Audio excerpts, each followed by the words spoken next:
Comienzan a acelerar los trabajos en la justicia electoral ante la proximidad de las internas en simultáneo de los partidos políticos.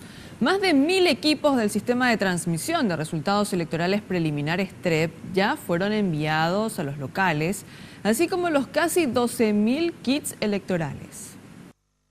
Con esta notebook, el escáner, el módem y con certificado de resultados en mano de los denominados CTX, funcionarios designados por el TSJE, iniciarán desde las 17 horas del domingo la transmisión de resultados preliminares.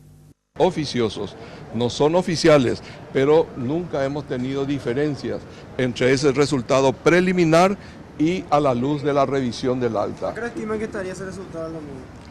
Y va a depender de que no haya incidentes en cada mesa, porque eso también incide, pero de todas maneras tenemos entendido que para las 8 de la noche más tardar podemos tener y decir en los cargos uninominales, gobernadores y presidente y vicepresidente de la República, quién es el ganador.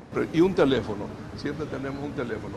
Recuerden ustedes que en el 95% vamos a escanear nuestros certificados de resultados y un 5% vamos a hacer vía voz, porque son en aquellos lugares donde Internet tiene una señal muy débil.